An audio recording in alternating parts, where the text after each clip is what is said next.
I'm Aaron Fawn, and I'm on a trip for life. I believe our future depends powerfully on how well we understand this cosmos, in which we float like a mote of dust in the morning sky. So I'm here today in Storm Lake, Iowa, home to one of the world's largest wind farms. I wonder why they thought to put a wind farm here. Haven't the slightest idea. Storm Lake is the county seat of Buena Vista County, Iowa. Despite the fact that this county only has about 25,000 people in it, they have one of the world's largest wind farms with the Buena Vista County Wind Farm. Now, these that you see behind me are the Zon Z750, one of the largest wind turbines that are produced in the United States. They're very modern. They have the capability of producing 750 kilowatts of energy. There are about 260 of them. Precise figures aren't available because they're constantly building them. But at any rate, between these and the others that are to the north of here, they produce enough energy to power at least 120,000 homes. That makes this one of the largest wind projects not only in the state but in the entire world. And this state has a lot of wind projects.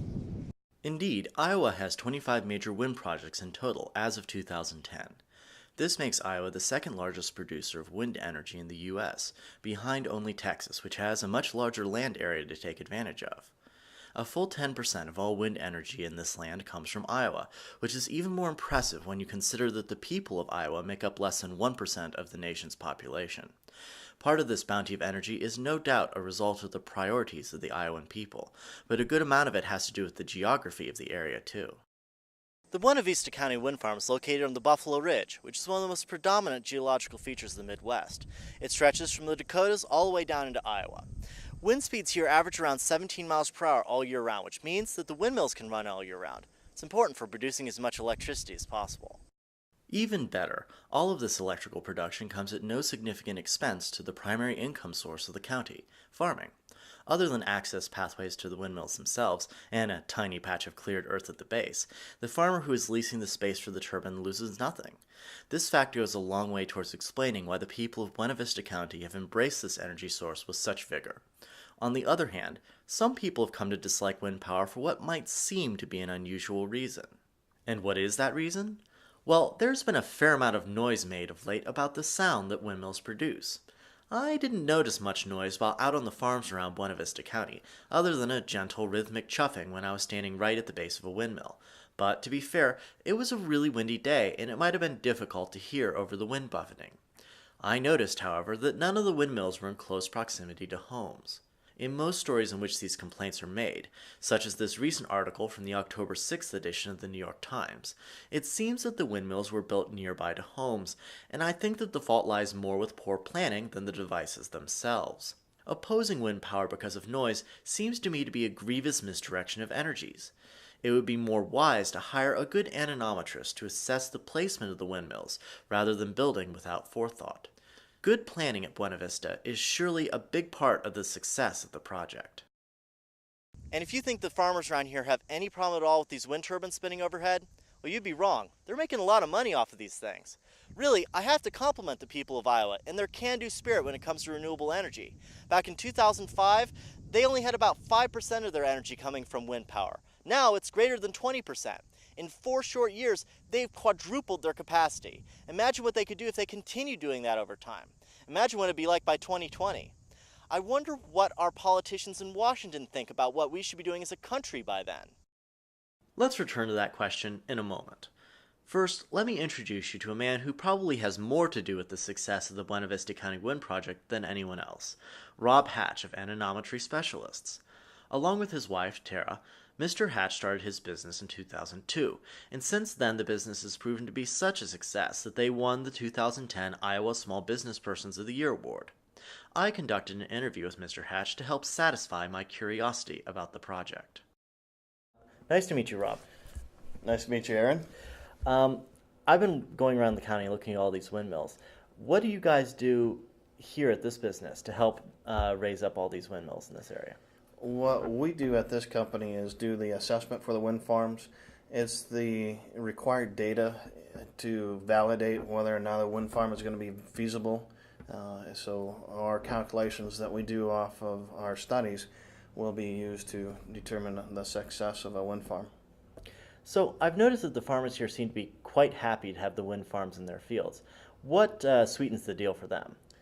It's a revenue stream that they can collect from their land that really doesn't take very much production, crop production out of their normal revenue. So it's another revenue that they can get without having to actually put any money into it. They're collecting the proceeds from the wind turbines and not having to put any corn into the ground, no fertilizer.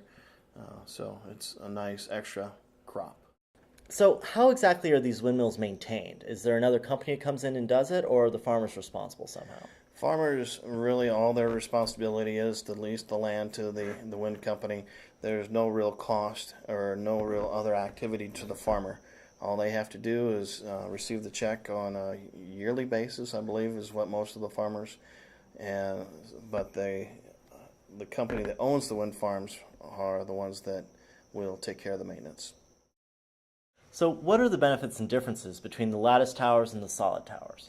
The difference in the two different towers is that when they did the analysis, the cost analysis for the wind turbines, they found that the cost per pound of steel was less for the lattice.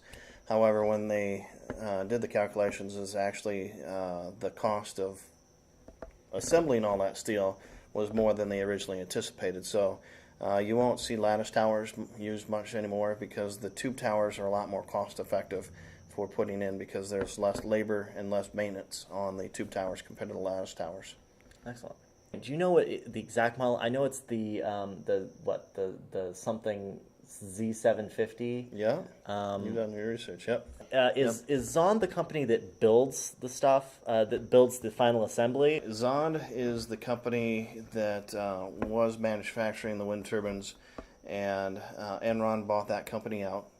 And after Enron went into bankruptcy, it was bought out by GE. So the GE turbines are the next generation of wind turbines. Zond is now no longer in existence. And one last thing. In all my research, I couldn't find out exactly how many windmills there are here, probably because they're continually going up. Do you have a more exact estimate? For the state of Iowa, we're about 3,700 megawatts of wind, which how many are here? There's 259 of the lattice towers, and there's another 107 that are south.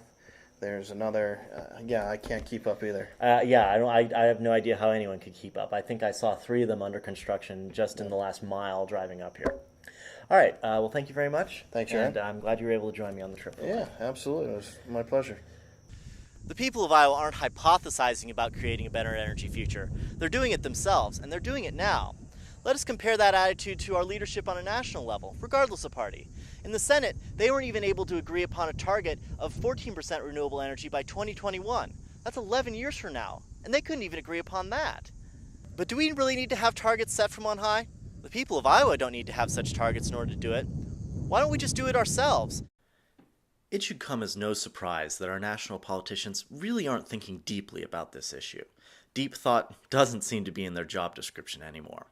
We should be moving forward with the greatest possible speed and urgency to build a new energy future so that we can free ourselves from dependence upon polluting, expensive fuels.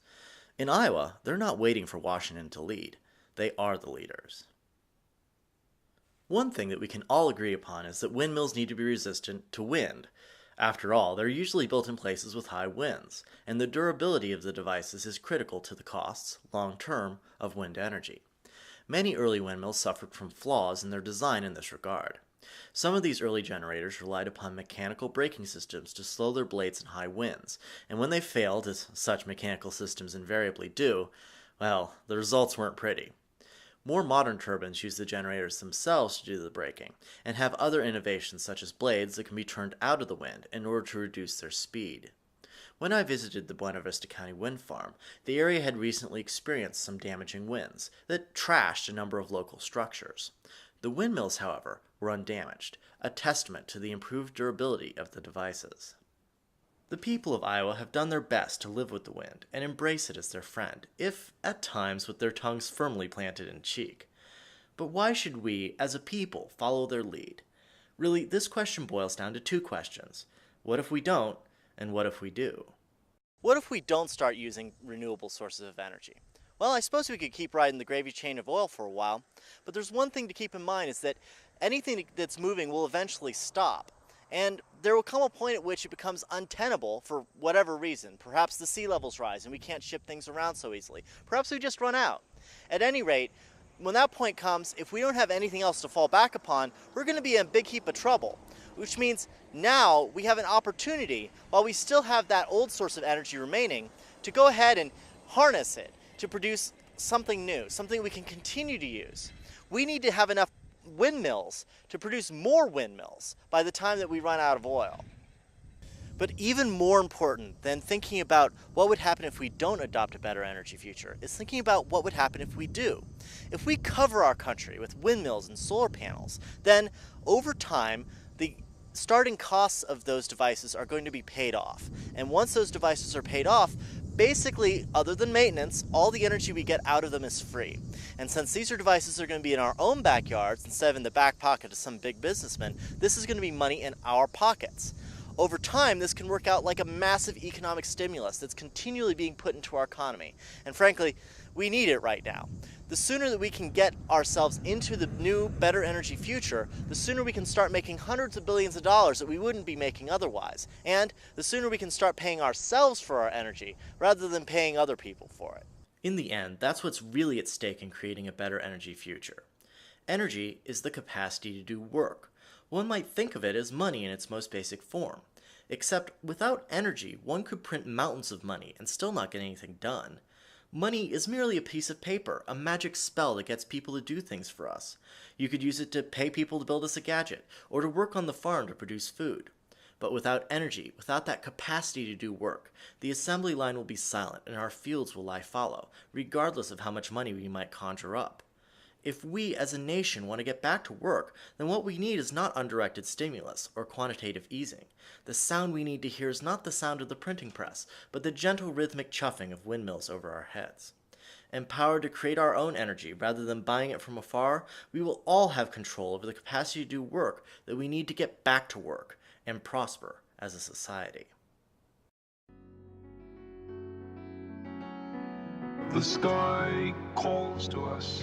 If we do not destroy ourselves, we will one day venture to the stars.